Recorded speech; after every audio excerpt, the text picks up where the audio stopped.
Welcome to Chemistry Lab.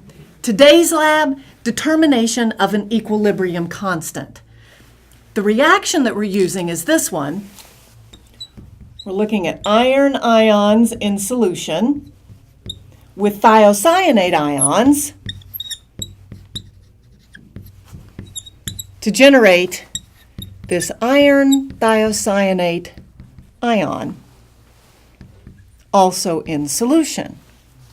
This is a reaction that pretty quickly comes to equilibrium. So when you mix these things together, it comes to equilibrium at that point. And this compound has a reddish color. So we can follow the concentration colorimetrically by using a little colorimeter that relates absorption of light to the concentration of this compound. The lab is set up in two parts. In the first part, part one here, you are going to be looking at this equation, Beer's law, that we use to represent light absorbed to concentration, and we're going to be determining the value of these constants.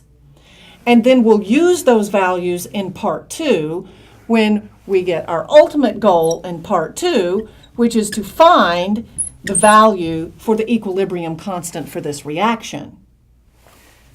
Back to part one, what we're going to do here in order to find the value of epsilon times B, the constants here, epsilon times B is equal to absorbance divided by concentration.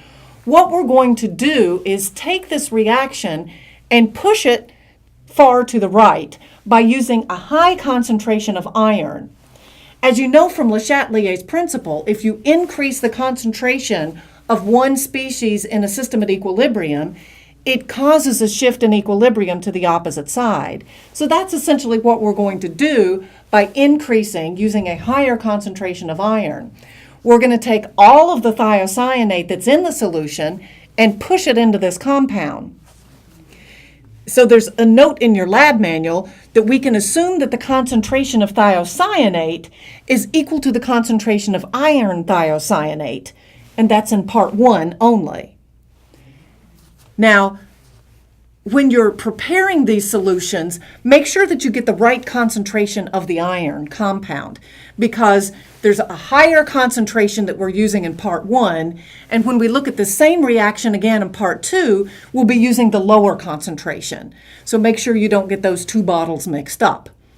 Another thing to keep in mind is that the concentration written on the bottle is the concentration of both iron and thiocyanate that is in the bottle.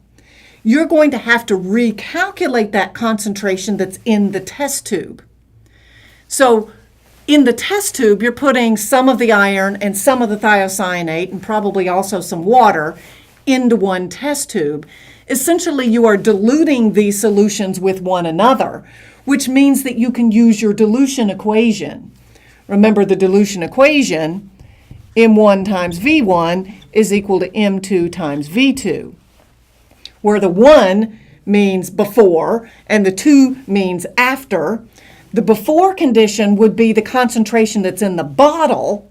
The after condition would be the concentration that's in your test tube. So the before volume in the bottle, that's the amount you're getting out of the bottle.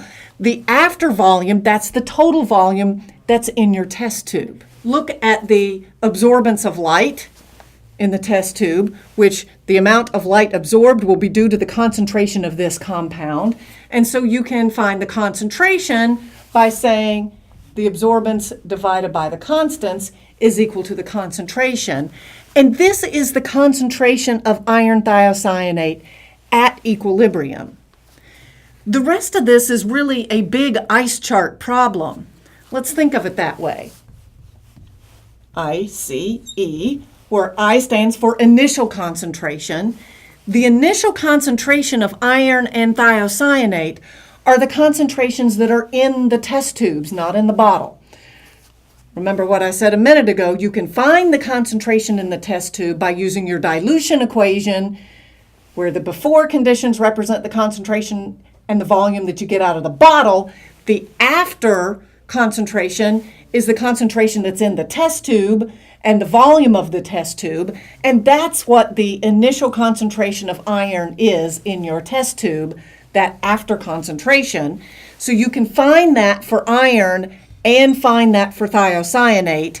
Remember that we assume that before the reaction has begun, in the initial conditions, that we don't have any product yet.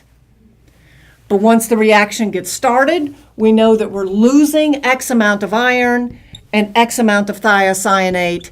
We're gaining X amount of iron thiocyanate, so that at equilibrium, we have initial minus X, the initial amount minus X, and plus X for the iron thiocyanate.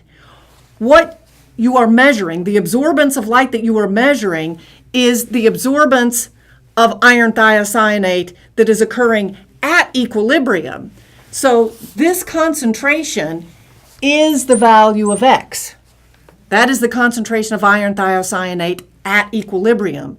So once you know X, you can go in and find the equilibrium concentrations of both the iron and the thiocyanate by saying the initial concentration minus that value, and then plug it into your equilibrium constant expression, which is going to be the concentration of iron thiocyanate divided by the concentration of iron times the concentration of thiocyanate, with all of these concentrations being represented by the ones at equilibrium, and that's where your equilibrium constant value will come from.